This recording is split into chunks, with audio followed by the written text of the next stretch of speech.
Welcome to another edition of 42 Straight Years In, Volume 2, Part 7. On my crackhead update, one walked by earlier, about an hour ago. He was singing to himself. He seen me. He asked for a cigarette. And I told him, I said, I don't have any. He said, yeah, I'm trying to quit myself. They're bad for you. He kept walking. That was the end of me and his interaction. Yeah, one of my subscribers, Marcus Johnson, he sent me an article on Albert Ray's sample, which I've already read. I already listened at the audio several years ago. I personally knew Albert Ray's sample. He was known as Racehorse.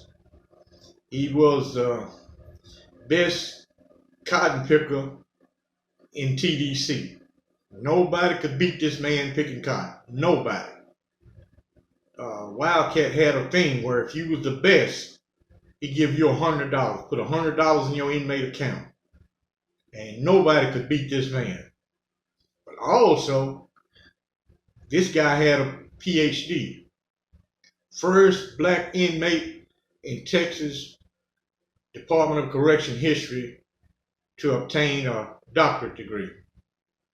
And I used to talk to him sometime. He always would tell me, hey, you're doing the right thing, man. You're on the right track. The hell with dealing with these fools every day. All they got to do is play dominoes, moon, poker, and knock. He said, hell, they ain't got no brain power at all. He said, you're doing the right thing. Get something out of the system. And he was a college professor at the prison. He worked it for the university. He taught Business Law 3. He was biracial. His mother was black and his father was white. And he was from Longview, Texas. He became the first ex-convict to work out of the office of the governor of Texas and serve as a probation officer for Travis County and to serve on the staff of the State Bar of Texas. So he did something after he was released. Also, he started several halfway houses in the city of Austin, Texas. Now, guys like him was a positive influence on me. He beat you with his brain. He wasn't even into no kind of prison bullshit at all. It took a long time for some of the things I was taught by him and an old guy named Mr. Falls to soak in. In the last, I would say, 15 years of my sentence, I started applying the same principle. Wasn't interested in no prison bullshit. Like guys come on here and ask me about, hey, tell me about my homeboy's gang. Your gang wasn't shit to me, so no big deal to me. Just another bunch of stupid ass fucking inmates. I don't see nothing unique about them. I don't see a damn thing unique about it. So I don't have no dealing with them. Unless they trying to get some contraband for me, because I had the position to get the contraband. Other than that, that was my extent of dealing with them. If they didn't play basketball, I played every blue moon. I sit down and play chess. After the cell phones came in, I'd play chess on my phone. So I always kept me a cell phone. And I noticed something. When you meet other ex-convicts, they always size you up to see how well you living. They know you from prison. And I was in the West End, and me and a guy I knew from East Town, we were standing there talking, and another guy walked up. I kept looking at him. I said, man, I know this guy. He said, man, you don't remember me from East Town? So I was looking at him. Now, he looked homeless. Dirty ass tennis shoes on. And he's still full of bullshit, just like he would be inside of a prison. I was just checking him out. But they always check you out to see how well you doing.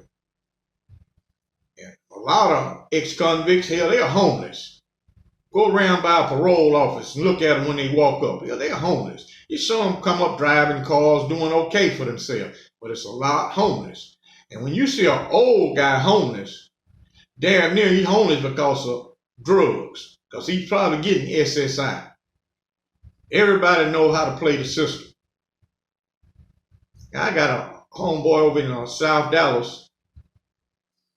I go over and talk to him sometime. Me and him was at East Ham together and Styles. He live on the streets. All he do is smoke crack and mess with all them crackhead hoes. That's how he do his thing. He finally, Dallas Housing Authority finally gave him housing. See how long that's gonna work. But one night I was driving through South Dallas and it was cold as hell. I seen him standing on the corner, man. It was cold. So I took him and got him a motel room. Can't take him to where I live because I can't trust him. I never tells him where I live, but it's hard to turn your back on somebody that you know from prison, especially you done talk to the guy and shit inside of prison.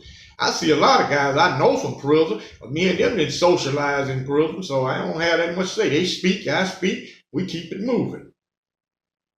And I met this millionaire guy when I first got out of prison. He owned 16 car dealerships here in Dallas. And he took me to the Omni Hotel. Dallas, people from Dallas know where it's at. It's got the pretty green and blue lights on it. Rooms there, $425 a night. He got me 2 weeks there. And he was just telling me about his life story. And this man don't want to hear no sad sack shit. He told me, say, only reason I will help you out, man, because you was locked up. So you got a perfect excuse for not having material stuff on the outside. He said, you got the excuse. He said, but I don't have sympathy from other people. He said, hell, I was broke and poor my damn self. He was telling me about his wife, ex-wife. He said, I married this pretty chick. He said, I had 5 car dealerships. He said, man, every day she running to the Galleria, spending $1,000 like I'm rich. He said, hell, I wasn't rich. He said, I'm borrowing money from these banks to buy these damn cars with, and I got to pay these banks their money. So I told her about her spending habits. Now, she want a divorce. No kids in the marriage. He said, since she was there from day one, she going to get half of the property. He said, so I made a deal with the divorce court judge and her attorney. I give her 3 car dealerships and she walk away. So I gave her the 3 car dealerships that were the most profitable. I gave them to her. He said, within 3 years, she done filed for bankruptcy and lost everything. He said, now I'm a multi-millionaire. I love the way he took me to Men's Warehouse. He don't even look at prices. He just said, hey, you want this suit? You want this suit? You want these shoes? Hey, give him this tie here. It matches this suit. I was just looking at this man. He ain't worried about no damn prices. He told me this. He said, all the help I'm providing for you, he said, my accountant going to hide it in my taxes somewhere, and I'm going to get mine back from the U.S. government, so I don't mind helping you out. Man, that's the life. He ain't worried about no prices. And we was at the Omni, and he was talking to some of his business associates, and I was walking out the door. He said, hey, where you going? I said, I'm going to buy some cigarettes. And I was going to get on the bus. Well, I can walk to a 7-Eleven from the Omni. He said, hey, take the car. Gave me the keys to his Bentley. But he said, hey, don't go to South Dallas. He said, somebody over there might just run into my damn car for the hell of it because they know you driving a Bentley. You got top of the line insurance. But he let me drive his Bentley. First time I ever drove one. Also, I hear a lot of guys from prison can tell you stories, but none can hardly tell you anything they benefit from during their incarceration. At least I got some first. I am the only inmate in the United States who has a book published, my doctoral dissertation is a college textbook, and it's used in college classes. I'm the only inmate in the United States has achieved that lofty plateau. I'm the only one. And I just got some more in from my publisher.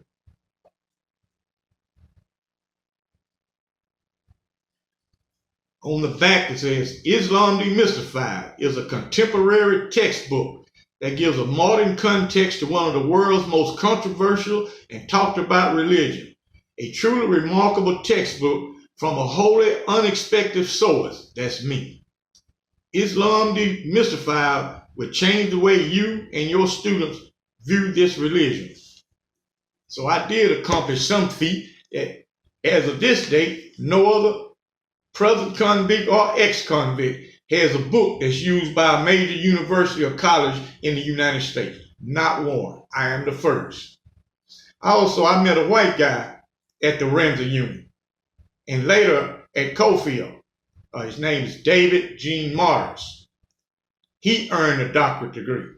And, people will say, why warden allow you to do certain things? They gonna respect brain power. That's why. Like same way with him. This guy had a hell of a good job. And I always had one. I have a job where I can hustle.